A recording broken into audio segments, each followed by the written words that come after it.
Hey guys, welcome to my channel, or back to my channel, When Tay Talks, and I'm Tay. How you guys doing? Hope you had a lovely week. I know it's almost time for the next episode to come on, so I'm going to get into it. Keep in mind, everything said on this channel is alleged, in my opinion, for entertainment purposes only, not to be taken too serious. All right, let's go. All right, so this is Love and Marriage Huntsville, season 5, episode 3, or season 4, a continuation in episode 18. All right, let's get into it. So we're going to start off again the same way they left off last week with Dr. Francis talking to Kimmy and Maurice. And Maurice is asking Dr. Francis how much sex is excessive. Kimmy says that how much sex he wants is excessive. And he wants Dr. Francis to tell him how much is enough, is too much. Kimmy, didn't you just say that Maurice knew that you had control over your body? So how the hell can Dr. Francis tell him how much sex is too much for you? Okay. So, again, we can't tell. And then Dr. Francis, give him this advice about, connecting with Kimmy and stuff like that. And, the SEX is, should come natural. Then Maurice says something like, so if I'm a little bit, embrace her a little more sex we can have more sex. Dr. Francis was just looking like, you know what, this is a lost damn cause, and you know good and damn well that's not what I said. So let's move on past this BS. But Kimmy said they talked about it like in marriage counseling or pre-marriage counseling or whatever it was, and I still don't get it because it just always seemed like Kimmy was down, DTF, down. So I don't know where they came up with these imaginary issues. Just like he tried to spin the issues about Monster not wanting to get up when they was on the boys trip to Atlanta, part 2. So at this point, I just think that Kimmy and Maurice is just making up stuff for whatever reason, that it does not make sense because it didn't seem like they ever had that issue before. And if it is a real issue, I can say that Maurice and Martell have a lot in common because they were complaining about sex. So it seems like the two of them have nothing else to damn do, while the women seems to be so very busy. And how do y'all have so much time for leisure activities? Get a job. So Maurice makes a joke in a confessional. Kimmy still just is she looking like Dr. Francis at this point. Can we move on? And that's it with them. It was a bore. So next day, they having breakfast and Marceau is cooking again, which is strange to me. Again, I'm just going to throw this out there, just my opinion, what I think. I think Marceau put paws on Tisha in that car because he is being too nice. We know Marceau ain't thinking about no stove, so why all of a sudden now he trying to show up and cook and all this type of stuff? Well, I ain't gonna even say cook because that bacon damn sure wasn't cooked. Had me going to watch it again just to see how raw that bacon was. I could have opened my refrigerator and seen that while he on there fake pretending that he damn cooking bacon. Marceau, you going too far with don't mess with that bacon. You going too far. Let's move on. I'm getting upset about it. So then Tisha, crazy tale, read out loud what Tiffany text was about her and Lou leaving, and Tiffany saying tell Dr. Francis and them they'll use some of the techniques on the way home or whatever. And what did she say? And then Marceau says something like he knew they were going to leave. They just couldn't handle it. And Tisha was kind of like saying the same thing. But when Marceau was cooking, or lack thereof, that bacon, he said Tiffany had a speaking engagement. So you knew that she had the speaking engagement. So why is you trying to spin this thing like they're, just dipped out, and when y'all know? And then Kimmy, said the same thing or whatever. And Marceau like, yeah, they fake. Marceau, it would take you to notice, because all y'all in there fake. So I didn't get that part. So Tisha asked Maurice, like, how did their session go? And Maurice, of course, said some BS, like he got it, but he didn't get it. So we're going to move on past that. Dr. Francis and his wife come in. And Tisha, like, she really is dedicated to Marceau. I can give her that, because she was eating that raw-ass bacon. I don't know what kind of hold a man got to have on you that you would eat that damn bacon and fake like it's done just for the sake of a 16-year marriage. No, ma'am. No, ma'am. No. Tisha is dedication, y'all. That's what we gonna call it nowadays, okay? So Dr. Francis like, where's the other couple? Or his wife asked where was the other couple or whatever. Tisha, they couldn't handle it. So Kimmy was like, shut the hell up, Tisha. They had a speaking engagement. And to me, I don't know, maybe Dr. Francis and them always been a little fake, because it seemed like they knew that they had that engagement. So either Tiffany and Lou was scared to say something because Dr. Francis went off on Tiffany about going to make that call, and they just didn't want to tell them. But it seemed like everybody knew that they had that speaking engagement. So I'm quite sure that Dr. Francis and them knew too. And they just made that part up. And I don't know. And then I don't even know why Tisha even said that, because it seemed like every event that the Whitlows come to, they have to leave early. Like, it seemed like every event they have to leave early, unless it's theirs. Like, they have to leave early. I don't know. Like, Tiffany, you done got Lou on some shit and y'all in the witness protection program? Because why y'all can't never stay long? I don't know. It's weird. Okay? Giving weird. So next, Dr. Francis asked them like how, things went or whatever. They all fake like they, learned some stuff, except Marceau. And he's like, he's glad that he got a chance to see Mrs. Francis. And again, like deflecting from he didn't even answer the question. So again, just trying to make a joke out of something that's not funny. Then just deflecting from saying that you just was putting on the whole damn time y'all was there. And Dr. Francis said something like he's slicker than fish oil, or whatever he said about the hair split in 1,000 million pieces. It was the same thing, okay?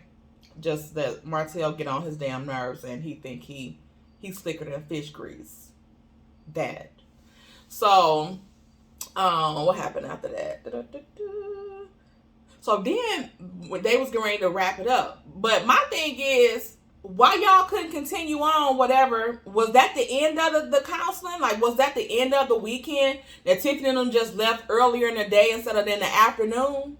Like, because y'all didn't show any other activities or anything else. So it just seems like it was over anyway. So whatever. And so when they was getting ready to leave or whatever, Miss Francis like grabbed Tisha's hands and was saying like, you remind me so much of myself when I was younger, taking care of everybody and stuff like that, which Tisha really only take care of people in her house. and stuff like that, and you know, like telling her like not to overdo it and stuff like that, and start thinking about herself and taking care of herself, because before you know it, the kids are going to be grown, and then you're not going to have anything to look forward to. Kind of like when Florida Evans was going through that Good Times, you know, when she was, you know, smacked the taste out of Michael's mouth about, you know, because she was going through it because the kids, you know, they going to do their own thing, and now she don't, you know, she's not needed as much. So Tisha was like so happy that she said she reminded her of herself when she was younger. Tisha, I don't think that's like what she really meant. I think really that Dr. Francis and his wife picked up that it was something going on with Marcel and Tisha besides them talking about that friend passing. And I think she was trying to get Tisha, like, to give her a signal, like, if you need help, let me know. Like, do you need help? Do we need to drive you home? Do we need to make up an excuse to get you to drive with us and not him? Because I don't want to leave you alone. Marcel was being too much out of character this trip, which it was fake, but it was, to me, giving woman beater vibes after the fact. When you trying to make up with the woman. You know how they get nice after they, you know, smack the girl on up. Punk. But anyway, that's what it was given to me. Let me know what y'all think it was given in the comments, because it was some BS to me. Dr. Francis, you know, say his little speech or whatever. And then he said that he felt like the Whitlows needed the help the most. I disagree, Dr. Francis. I love you to death, but I'm going to have to disagree with you on that one. I don't even think that you gave the other couples the opportunity to even get into their stuff, because you were too exhausted with them being so fake that you just like, I give up. This shit not gonna work, and I'm not wasting my time no more. So on TV, give me my money, and we gonna call this a wash. Or maybe not. You know, they probably didn't have to pay him for it, because he like, I couldn't. I didn't do my job because I couldn't. I can't deal with this mess. So just pay me for what I did and send me on my way. Okay? I'm quite sure they worked out a deal. Next scene was Tisha, Destiny, and Kimmy at this wine shop. I guess they went to the wine shop before they went to go eat. And I just want to say, Destiny, like, what do you be wearing? Like,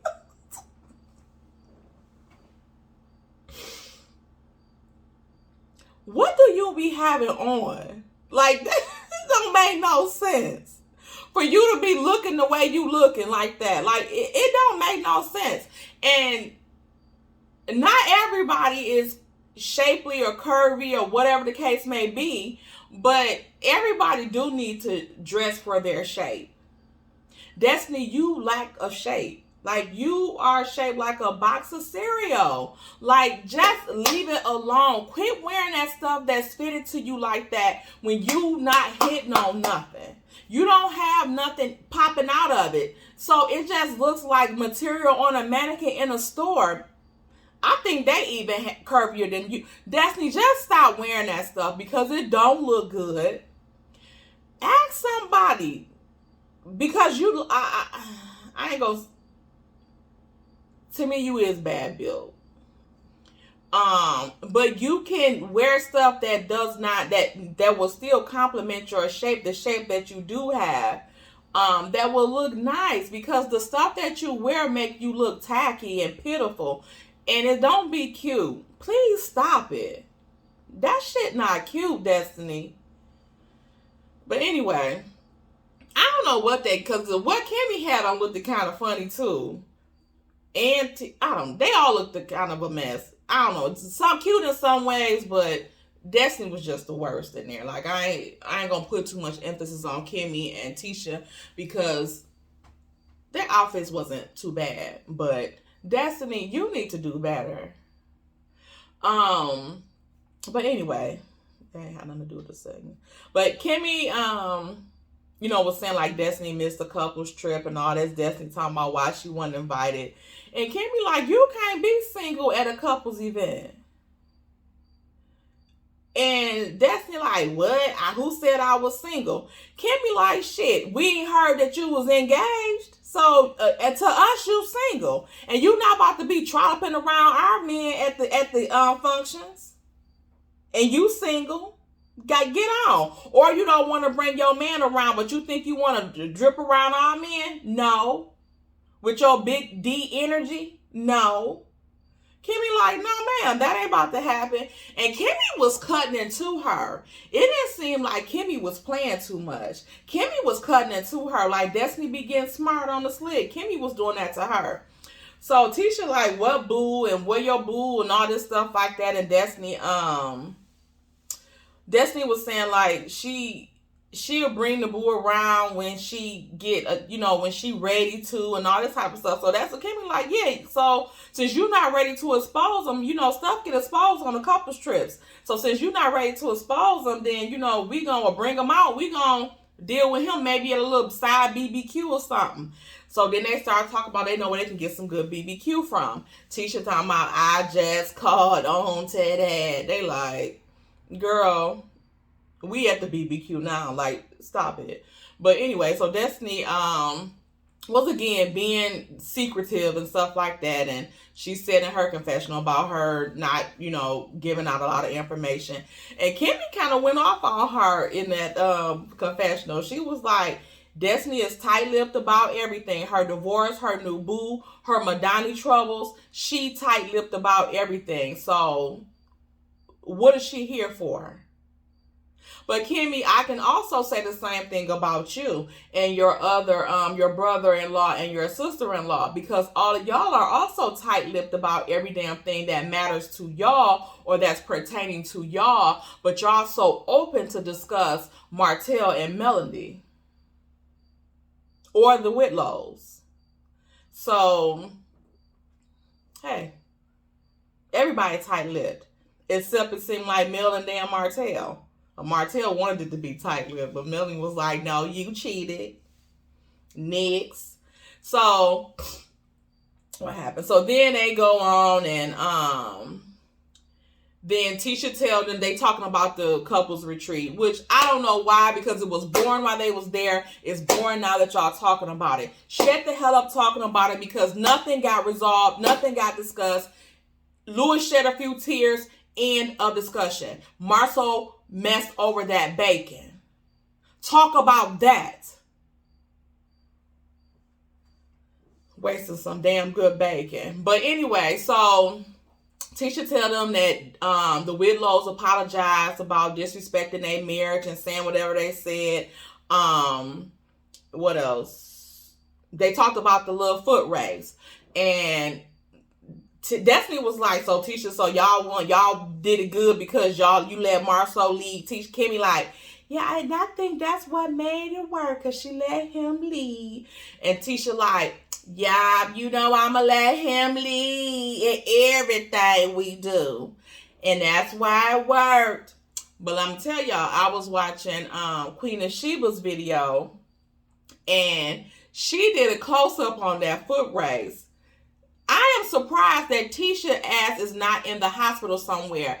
For one, when they started running, her foot wasn't even on the ground. So can you imagine your foot being tied to somebody and it's up off the ground and theirs is on the ground running, and y'all have a rope tied around your ankle? I know her ankle was numb. Her whole foot probably was numb. It could have amputated her foot after that. I guarantee you that's how numb it was. And show how he was dragging her. And then at one point, her ankle was just like, and I'm like, Tisha just said she gonna suffer with her marriage. She said she gonna do it and she not gonna complain. And good, because don't nobody want to hear it. I'll tell you that much. Kimmy said what? That it worked out that way or whatever because she let him lead. And they said that, oh, you know what? This is what I caught when I just rewatched it. Kimmy says that Marceau had already explained how things was going to go before they left the house. So, and what they was going to do. So, did she just bust them out that Marsau knew that they was going to that couples retreat?